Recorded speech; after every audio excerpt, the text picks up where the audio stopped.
ballers? It's Elijah. Today we're here and we did a should we be worried about these teams? We talked about the Lakers. We talked about the Lakers. We talked about the Nets a little bit. We talked about the Suns, the Bucks. So go check that video if you haven't. It's a banger. And now we're here saying if we should overreact about these teams yet, or do we think they'll get worse? So we're starting off with the standings like we did last video. We're going to be talking about the Bulls, the Wizards, the Cavaliers, and maybe the Raptors if we have time. But sorry about that. But yeah, so those are the main four teams in the West, in the East. My bad. The Bulls, the Wizards, and the Cavaliers. I really want to get into deep with it.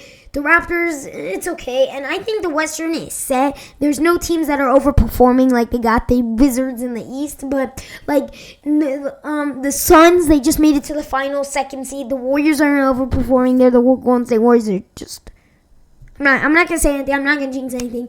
But we're 10-1. Good job, Warriors. The Jazz was the best team in the league last year. Third seed, great. Nuggets, MVP of the year last year, up there. Luka Doncic, a young MVP. It's coming for Luka. We already know he's gonna get an MVP in his career. So 5 seed, great. Clippers, they're not surprising. Paul George has been carrying them and playing really well. All that hate is gone.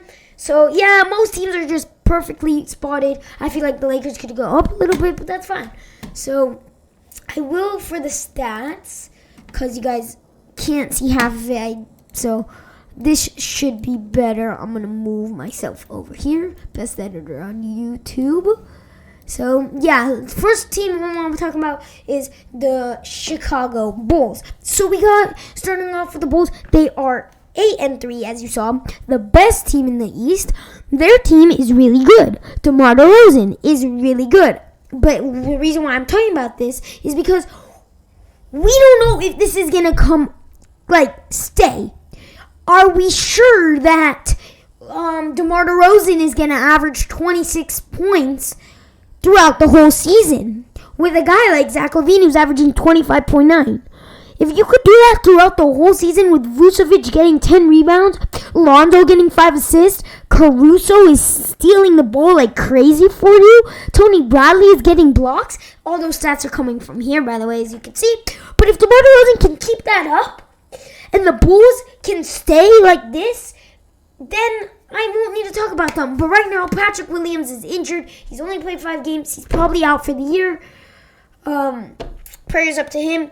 But DeMar DeRozan is going insane and might prove people wrong. That was, if you guys remember, if you guys did watch my video from a long time ago where there was an article ranking the free agency grades, and I gave my free agency grades as well. They gave DeMar DeRozan a C-. I'm pretty sure, and I think it was, I gave him a C or a C+. I'm sorry that any of us disrespected you, DeMar. You are going crazy, proving that you can lead a team in Chicago and that you're out of San Antonio and you're just in a new environment. You're not playing for Pop anymore, even though Pop is a great coach. But the Bulls are 8-3. I don't think we should overreact because I'm not sure how long this will stay. But if they can keep DeMar DeRozan scoring 26, Zach LaVine scoring 26, which I think Zach LaVine can score 26 and stay like that. I'm not sure about DeRozan. I don't know if they'll stay the top of the East. Next team, and also you got players that are coming off the bench like Ayo Dosunmu, who's putting up great numbers for a rookie.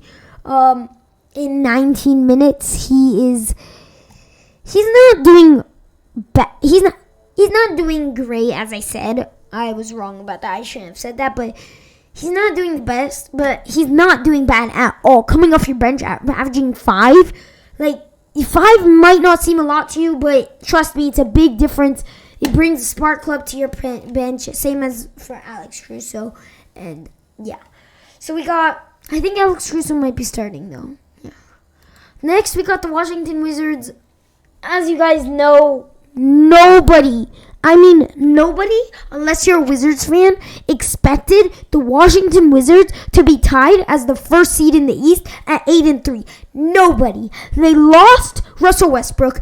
Everybody thought their season is done. Trade Bradley Beal. I even thought of myself, and I was wrong because this team is playing great. Bradley Beal is leading his team with 23.3 points per game. You got Montrezl Harrell, who just came out and I'm on a new team where I'm not the leading scorer. I'm not the main person, but I'm one of the top main people on the team. Unlike when he was on the Lakers, when they had AD, and he didn't get to play as much on the Lakers because he was just on the bench. He barely played off the bench. So he's getting a chance. It has 29 minutes per game, 30 minutes per game. He's getting a chance to prove himself, and he's averaging 18. She's just playing really well. You got Spencer Dinwiddie, who's putting up his 15 points per game as usual. He does, or 20. Kyle Kuzma, who's proving the Lakers wrong that he shouldn't have traded them, averaging 14 points per game, and that great buzzer beater game tying, I'm pretty sure, or game winning 3 versus I'm sorry, I'm blinking. He hit that game-winning 3 versus okay, never mind. That's not the whole point. But he's playing really well off the bench. Then you got the it was versus the Cavaliers, right? It was versus the Cavaliers, which is another team we're gonna talk about right after this. But you got Kyle Kuzma, who's proving the Lakers wrong. Kentavious Caldwell-Pope shooting great. He's shooting great like he usually does. Not his best 3-point percentage in his career, 36%. He's done better than that, but still productive for the Washington Wizards, and that's why they're 8-3. You got Deni Avdija, who's second-year player. He's played all 11 games. He has 5 points per game. He is a rookie, so he's only shooting 28% from the field. I think he needs to improve that, but I think he could do it. Israeli Corey Kispert, the rookie, averaging 3 points, but he gets only 11 minutes per game. And then you got Aaron Holiday, averaging 5, but shooting tremendously from 3 at 47%. Sorry for moving the microphone so much. But averaging 47%. Davis Bertans, the sniper, is only averaging 33%, but he's obviously going to improve that. And you got Daniel Gafford, who's a big man down there, and that's why they're 8-3. But I do not think, for the Bulls, I said, I don't know how much longer this is going to be. I do not think, this is my own opinion, I do not think the Wizards will keep this streak going. No offense to them. Next we got the Cleveland Cavaliers. The Cleveland Cavaliers were a record at 7-5. This time I'm going to admit, I did think the Cavs had a pretty good chance. I didn't think they would be in playoff contention, but I did think they had a pretty good chance with all their young depth, especially having Evan Mobley, and they also brought in some veterans like Ricky Rubio, who's getting steals, as you can see there. But as you can see, it's not 26 points per game from DeMar DeRozan. It's not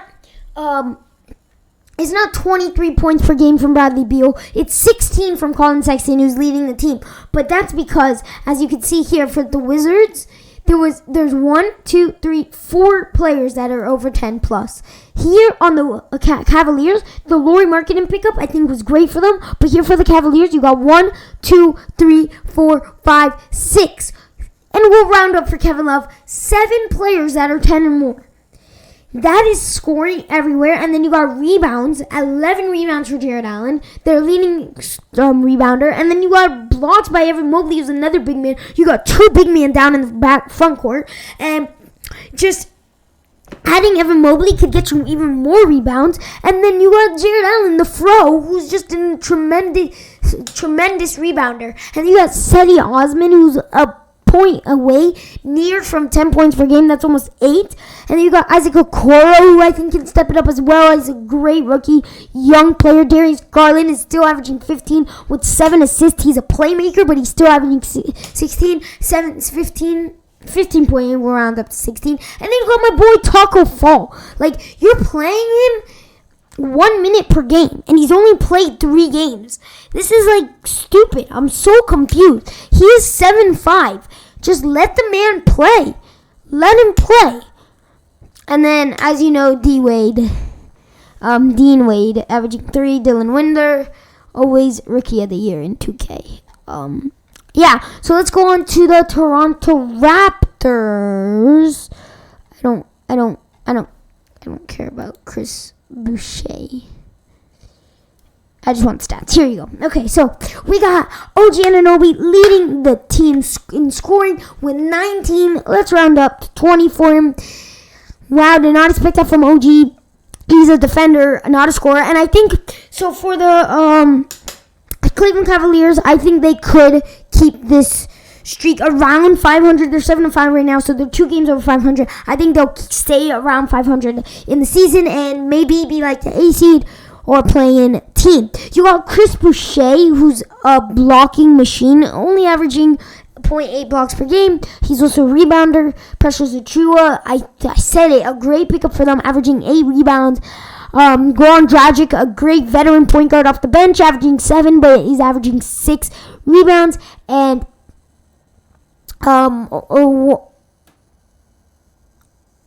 he's averaging 3 rebounds. My bad, I was looking at Kem Birch. 3 rebounds and 1.5 assists. And Kem Birch is actually stepping up a lot, averaging 6, but he's also averaging 6 rebounds. So, yeah, that's big for the Raptors. And then you got Scotty Barnes, who's just balling out this season with 17 points per game, 8 rebounds, 3 assists, 0.6 blocks. He's just going off. Insane rookie season for Scotty Barnes. Everybody thought they would pick Jalen Suggs, but I guess Scotty Barnes was the right pickup for them. You got Fred VanVleet, who's always playing well with 19 points per game, and OG Anunoby, 20 points per game. Let's see how many 10-point scorers. 1, 2, 3, 4, 5. Lots of 10 over scores, and that's why the Raptors are currently 7-6, and they're much better than what we thought they were after they lost. Who did they lose? There was a start. Oh, and Pascal Siakam hasn't even played yet. So, yeah. And Gary Trent's averaging 15. Pascal has played, but only 2 games. He came back 11 points per game, but he's going to step that up. So I think they can continue this, but I think they probably won't continue this considering they have the Bucks to go against, the Nets to go against the Heat, who's balling out. So, yeah, I don't know, man. I don't know if they can keep it up, but yeah, if you guys do enjoy these talking videos, hit the like button, hit the subscribe button. Still at 81, huh? Let's get up to 100 by New Year's, please. Please. Give me a New Year's present. Peace out, ballers.